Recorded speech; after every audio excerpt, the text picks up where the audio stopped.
Good morning! I'm so excited to be here and share with you a little bit about a topic that's been coming a lot up for me and my clients, which is how to create a safe, nurturing, and loving emotional home within yourself.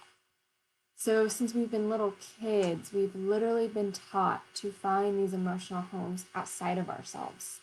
We're never, ever as a society in general taught healthy coping mechanisms. And so, what ends up happening as very young adolescents and adults, we end up finding avoidant and escapist tendencies in order to find comfort. So, what we do is we experience negative emotions some point in our lives, whether when we're really young or when we're, in our adolescent years. And we learn that those negative and uncomfortable emotions are very painful and that we don't like them and we don't want to experience them. And some way along the line, we learn that there are ways that we can escape those feelings or we can numb them or we can avoid them for a while. Hence, where these negative coping skills come from.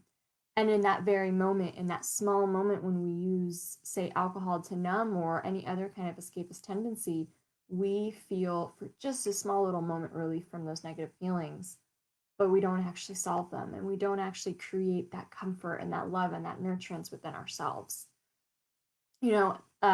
Alcohol is used to numb. It numbs your thoughts, your emotions, your feelings. Even if you don't think you're numbing your life, if you're the type of person who just loves to drink on a Friday, or you love to drink on a Friday because you couldn't wait to celebrate the weekend, even if it's done out of this happiness, there's still this concept that there is a state that you want to be in, and yet you can't get there on your own, so you have to use this substance to be able to get there, right? It's still this looking outside of you for this happiness, for this comfort, for this pleasure, for this benefit, for this mystique, whatever it is for you. And so today I really want to talk a little bit about, well, what if like everything we're looking for outside of ourselves, what if everything we're looking for to feel better in some way, whatever better means for you. Maybe better means I have more fun, or I'm more social, or I'm more confident, or I feel like just relief for a moment, or I feel relaxed. All those little reasons we have for liking alcohol over the years. What if instead of looking outside of yourself for those things, you actually created such an incredible foundation to build them within yourself? What if you had the power to feel any one of those things all on your own because of this incredible emotional home that you've built for yourself? Having a safe and nurturing emotional home is really important. As children, as babies, this is something that we hope to get from our parents. And some of us are lucky to have very nurturing, loving households. And even in those cases, children still experience a lot of trauma just growing up, whether, it's from school or just the feelings that come with being a powerless child. I don't know that many people, even people who have had great childhoods, that don't have some form of feeling negative emotions about some of their childhood pieces, or just wanting to end that stage of their lives and be a powerful adult in charge of their own destiny instead of the feelings they had when they're a child. And then obviously, of course, some of us have really horrible childhoods and we don't get any sense of that emotional home whatsoever, and all these different kind of coping mechanisms can come in our lives. And sometimes they're obviously like unhealthy coping mechanisms, for example, maybe eating disorders or obviously using alcohol, but also sometimes they're just very innocuous, things that everybody is doing around us. Avoiding or escaping can also look like being on your phone all the time and just always be buried being buried in social media or news or something like that. I remember when the pandemic first hit, I totally resorted to an old coping mechanism, which was to be buried in my phone all the time. I was constantly checking the news, like every day. I was like, how are the cases going in San Diego? And it was eating up my mind, and I was constantly almost not facing some of the negative emotions I had about the pandemic because I was distracting them by being on my phone all the time. You could see it in eating too much or eating too much junk. You could see it in like maybe online shopping. You could even see it in like the sense that how everyone's just so busy, like the being the busy, so busy that you never ever stop is really a distraction to never ever look into your inner landscape. So even the cult of busyness is really, in a way, a distraction coping mechanism to not have to deal with negative emotions. Oh, it's so great to see you, Liana. Morning to you as well. I'm so happy you're here. Today we're talking about finding an emotional home that's safe and nurturing and loving within, instead of feeling like you ever need to use a substance to find that pleasure, benefit, or comfort. so that you can achieve those states on your own with your own power instead of using a substance to outsource them. And, finding that emotional home, this is almost like there's a foundation that we have, around our emotions and just what it feels like to live in our skin and in our lives. And when that feels off and uncomfortable, that means like the foundation needs work. Once the foundation is really fixed and really has, so many other healthy skills and it's just so much support and growth there, what gets really fun is you layer just more good stuff on top of it, just more fun stuff, more things for you, more things of exploring the world and joy and happiness and going after your deepest passions. And you could do it all at the same time, but really finding yourself the foundation to have a safe and loving, nurturing home within yourself instead of ever feeling that you need to outsource it and finding comfort with alcohol is probably one of the biggest skills you could ever learn. There's 6 different human needs, and the 4 sometimes are often interrelated into our relationships with alcohol. These are the needs for certainty or comfort and routines. There's also our need for uncertainty and adventure and unknowns. There's our need for love and connection. There's our need for significance or feeling important or having status or being glamorous. And in many ways, we misguidedly use alcohol to meet some of these needs. And I'm happy to use a whole other live to share about that because that's a really big, meaty topic. But most often, when we're drinking out of habit, when we're drinking after a stressful day, when we're drinking after any kind of negative trigger in our lives, like something negative happened, and we're like, I need to drink over this. We're drinking to calm down. We're drinking to kind of self-regulate. That's often trying to meet the need for comfort or certainty. We want to feel held and supported in that moment. We want to feel relief. We want to escape the negative emotions or feelings.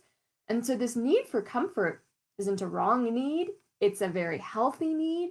And understanding that you are a powerful creator who can meet that need for yourself, even if your parents didn't need it, even if your husband doesn't need it for you, even if and nobody else needs it for you, you can meet your need for those things yourself. So I'm going to share some really healthy ideas for you to really start building a safe, nurturing, loving emotional home within yourself. So that turning within for anything that comes up, whether you have a horrible, horrible day, you know that you can turn within to yourself and take care of yourself and be like the parent to yourself and really love yourself and take care of yourself. And you trust that and you trust that and you trust that, which builds your resilience to handle the hard stuff. And it builds your capacity and tenacity to know that you can really take on anything. And so these are just some ideas that are actual rituals that you can incorporate into your life. And so these are things that you literally could do every day if you wanted to start building this safe, emotional, and loving home within yourself. This will get you closer to yourself. It will get you more introspective. And it will also start showing you that you are worth this level of care. You are worth being cared for. You are worth being this loved. Self-love and self-care and self-worth are often very negatively tied with a relationship with alcohol because alcohol, at the end of the day, tells us we're not worthy of feeling good because alcohol literally chemically, physically makes us feel unwell the next day. And so when we wake up the next day not feeling very well, we feel unloved because we're not cared for, we're not feeling well, and it also feels like we're not worthy of really having it all. We're not worthy of having the relief from our stress and feeling well the next day. And that self-worth piece can really get tied into all the ways that sometimes we let ourselves down around alcohol. It's impossible to stay with your intentions when it comes to drinking, where it's inevitably you'll let yourself down in some way or form or fashion. And this kind of slowly erodes your self-esteem and also your just ability to trust yourself. Like if you say one thing, we're only gonna have one drink tonight, and you have 4 or you have 3 or whatever it looks like, it slowly starts to erode your self-esteem because you can't trust your word, right? And so these are these little rituals that I really believe fundamentally, almost in the background, can help rebuild your self-worth, help you feel that you are worthy of really being taken care of at this level, and also that you deserve like anything on your heart. Like your desires are often were made to feel like they're wrong or they're not important or just in the scheme of things, they're greedy or selfish. Like, no way. Your desires are on your heart for a reason. Your desires will help you really find the meaning and passion you're looking for. And they might even be gateways into a much bigger purpose and even a livelihood and, even a new mission in your life. Like, who knows? Your desires are meant to be acted upon when they bring you this kind of self-love, when they bring you this level of self-worth, of really taking care of yourself. Like, you deserve to have the nice things. So I'm going to share with you, let's see, 1, 2, 3, 4, 5 ideas for you. These are just like ritualistic ideas that you can start incorporating into your life on the daily. So the first one is writing. Now, by writing, I mean not necessarily writing like the next great American novel. I mean the ability of sitting down and getting in touch with your higher self, with your inner guide, with your intuition, however you want to say it. And you do this in the form of journaling. And in journaling, you start to uncover and release thoughts of feelings and emotions you never even knew you had. There are studies that actually show that when we journal and we write, we are able to access deeper parts of our subconscious than had we just thought those thoughts, just without writing them down. The great writer Joan Didion says, I don't know what I think until I write it down. Writing helps us really articulate and really make form of a lot of our thoughts that are just swimming up there, and allows us to get to know ourselves in a much, much, much better way. Writing allows us to really uncover even what is at the source sometimes of some negative emotions that we might not understand on the surface level, and really can help us give insights into what we really need at that moment. The having a complicated relationship with alcohol is the most like typical ism I think possibly out there, because misguidedly we're all just looking for solutions to take care of ourselves and find relief and find comfort. And unfortunately, alcohol has been sold as this solution that's like the opposite of that. It's the worst toxic like substance we could ever do to try to create this emotional home, and yet it's what we've been conditioned to do. So it's nobody's fault. Like, we're trying the best we can to get these solutions in our life. It just doesn't work. And so here are some ideas that really do. And I think in journaling, like, you could really actually uncover what you need. So what you need is how you need to take care of yourself. How do you need to be treated? How do you need to be honored in that moment, right? Like, if you have a bad day, you deserve to self-soothe yourself. You deserve to be the parent that maybe you didn't have, to step in and give yourself the love and nurturance that you need that day. There's nobody else that's going to do it for you. You have to do it. You have to be the person that gives yourself all that love and care and support yourself. And so by journaling, you can really get to the root of what you need and what you're feeling. Maybe you were sitting in traffic for an hour and it got you really, really frustrated, but there's something underneath that. Maybe it's not just the traffic that got you frustrated. Maybe you feel resentful that you're balancing a zillion plates in your household and nobody else is the same way you are. Maybe there's something at work that feels really annoying. Maybe there's just something deeper there. So journaling is a great, great, great tool to be able to uncover that. Personally, I've done so many different methods with journaling, and what I do is I'm reading a personal development book, or I'm going through some kind of program or course where I'm actually asked by journal prompts to journal and become euphoric every day. There are journal prompts, same with become emboldened, and clients go through that as they're really going on their journeys.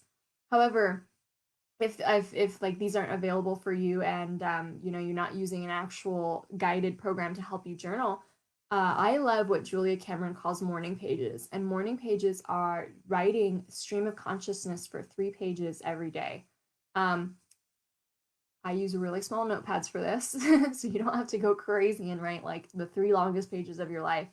But what it is the stream of consciousness really helps you get out all of the clutter in your mind. And once the clutter is out, you can kind of start to discover some really insightful things. How you're talking to yourself, for one, how you are treating yourself, and what you might need to care for yourself in that moment. You'll start to see things and notice things coming up for you over and over again when you practice this. And it's also really good for your creativity. So Julia Cameron recommends it in the book called The Artist's Way, to actually really harness your creativity to create some kind of opus. And when I started doing the morning pages, before I started the morning pages, I was writing my book maybe like 15 minutes here or there, really sporadically. And then when I started to really institute the practice, I wrote a whole manuscript. So it works. It works. So the stream of consciousness, like for me, I really found that at first it was just gibberish. It was just like, this is what I dreamed about, this is what I was thinking about. And then personally, I really started to actually get into like this pep talk for myself. I really started to hone in on this like voice that was giving me a pep talk through whatever I was going through. Like, it was this really beautiful, strong voice that I found coming within my morning pages that was just telling me like, these are your dreams, like you deserve them, like you're gonna change the world, go after it, like just all this beautiful stuff. And I needed that. I needed that level of support and care. You might find the opposite. You might find like your inner critic coming out. You might find someone who's a little mean to you on those pages. And even that is so insightful because that is a clue of how you can change your internal landscape and change how you talk about yourself. So before I go on, I just want to say Ned shares that his new favorite word is resilience. He's starting to have it now and feel powerful to make lasting change. I know I'm strong, but that's still not easy to say. And that's the beautiful thing, I think, when we stop transferring our negative emotions and feelings to something outside of us, when we stop using outside things to try to take care of our inner landscapes, we do build that resilience because we face it and we process it and we heal it. We heal it on a fundamental level. And when we heal it, we can let it go, right? And that makes us feel relief. That makes us feel way more relief than the pushing down, the pushing down, the pushing down that happens when we drink alcohol over those same kind of issues. And so that relief gives you this strength and this ability to firmly believe, like, I can handle what's thrown at me. I can trust myself to handle this. I know that I have the strength. And it keeps growing and growing and growing and growing because you keep on handling life without numbing. You keep handling life without outsourcing it to any other substance, right? It's like a beautiful, beautiful way that you're proving to yourself that you're far more capable than you ever believed you are. And you gave yourself too little credit before. Like, you are a resilient badass. I love that. I also want to share then the next idea. So this one's called moving your body. And I'm personally not a fan of any kind of like program or change your life kind of thing that's like, you got to do a 60-day boot camp and work out every day and go crazy and go hard, and to love your body you have to have the perfect fit body. It's not about that at all. Moving your body is so much more about sometimes your mental health than anything physical. And moving your body is intuitively like up to you, how you feel best in moving your body. Moving your body helps you feel good in your skin, and it helps you feel energetic, and it helps you feel like more alive. And I hate how it's gotten so tied with like the diet industry and the culture of just having to have a six pack for the beach or anything like that. It's not about the six pack for the beach. It's about feeling emotionally and energetic and alive and stable within your own body. And so having a practice of moving your body is really, I think, important in creating that safe emotional home for yourself. So, those endorphins that you release when you move your body are incredible. And you got to find something that you love. You have to find something that like you actually like to do and explore different things. If anything's like popping in your mind lately, like, oh, I think I really want to try this dance class, or I think I really want to try this video, like have fun. I know it's harder to go out these days and actually go to physical classes, although some places are opening up. But like, how many YouTube videos are there out there? There's like spiritual interpretive dance, there's Zumba, there's like all this fun stuff. If your soul is calling for you to try something like that, I say totally go for it. Especially with dance. Dance is very primal. Dance is how, we've always expressed our emotions and our stories and what it means to be a human. So dance is a great way. And you don't always have to like do a workout, right? So moving your body, especially to release any emotional, to meet any emotional needs or relieve any pent up kind of tension or to express your emotions, it doesn't have to be this formal like boot camp workout. You literally can stop right now, right after this video, put on your favorite song and just dance for 2 minutes. I know you'll get your heart rate up. I know you'll start to feel better. I know the song will give you energy, and I know you'll feel so much more amazing to go then tackle your day. Right? So this is a tool you can use literally anytime.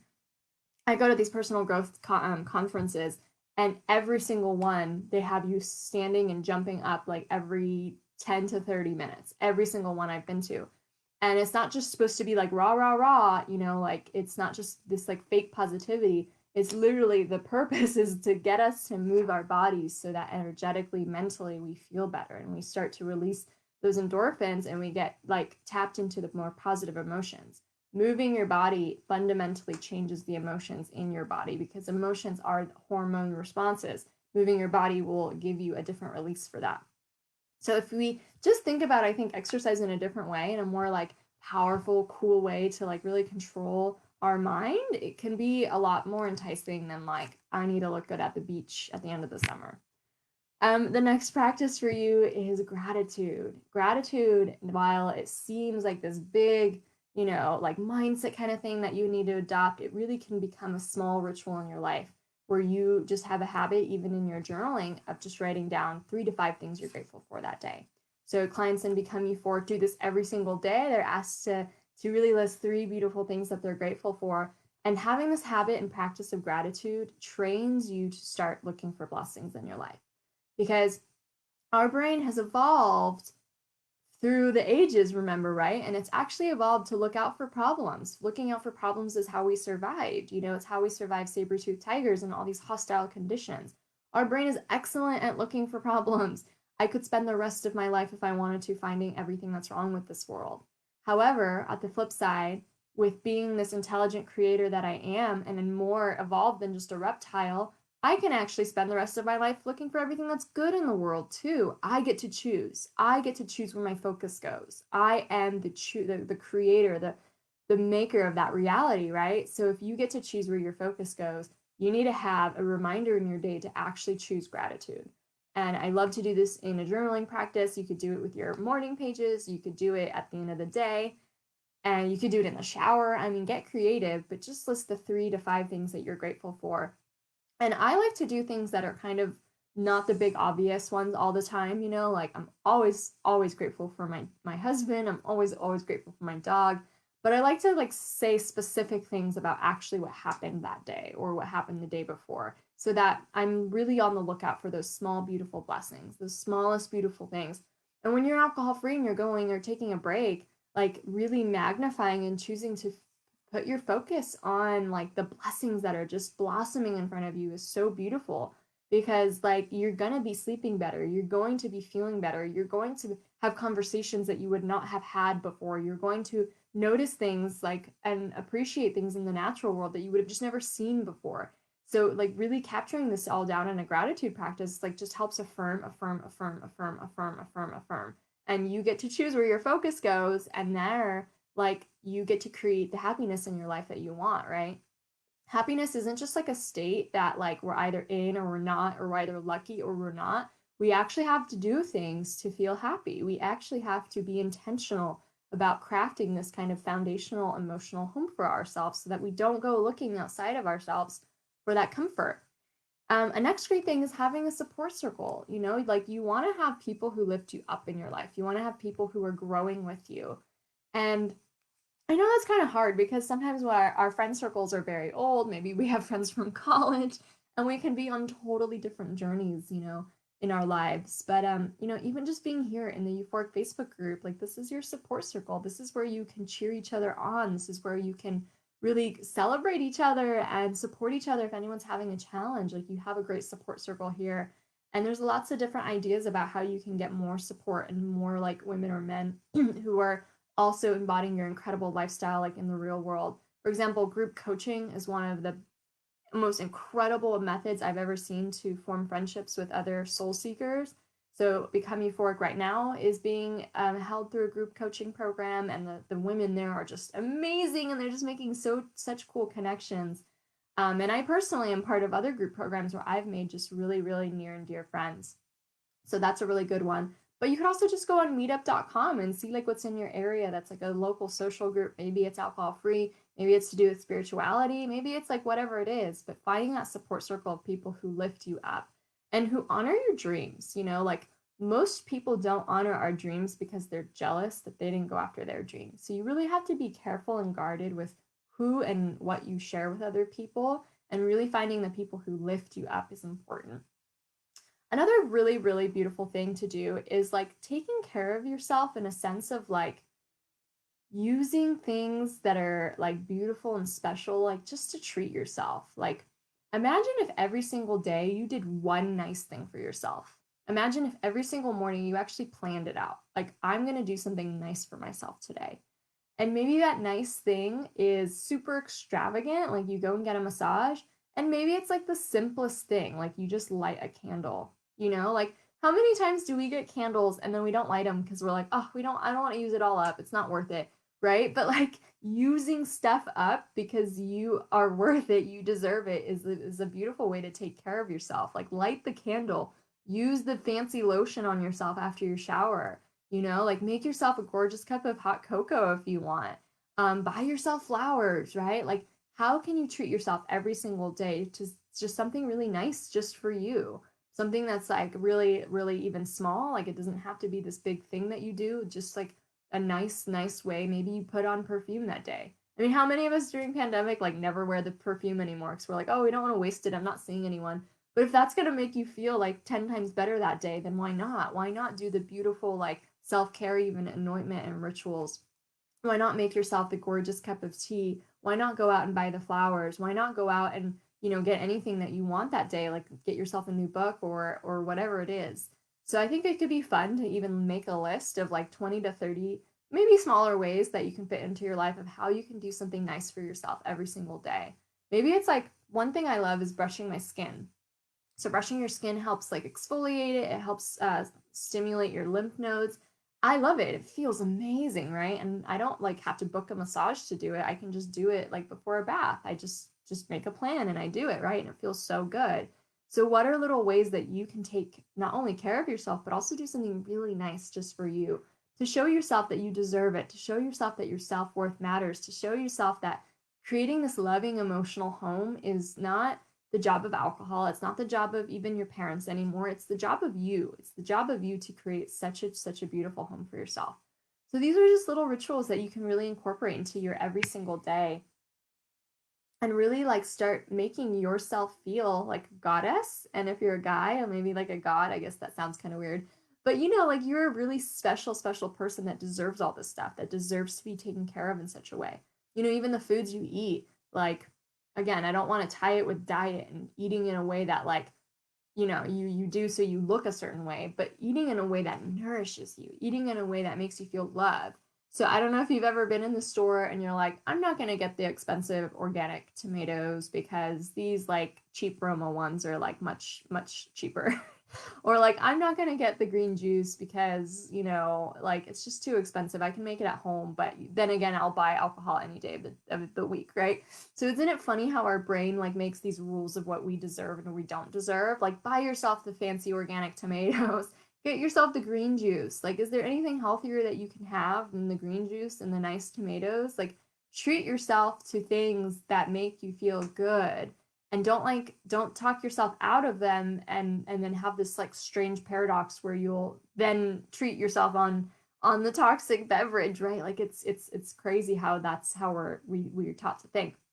I remember for so long I wanted this face cream and it was like $30, which is really not that much for a face cream, but to me I was like a drugstore makeup person. I was like, I'm not gonna spend $30 on face cream. That's insane.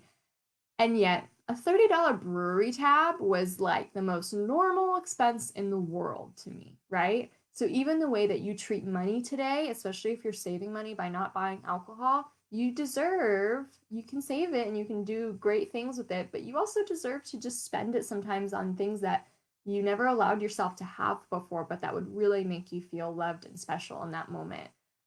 Like I said, it's crazy how the $30 brewery tab was always okay and like not something, to even question. And yet I would not let myself get the $30 face cream, right? It's kind of ironic in that sense.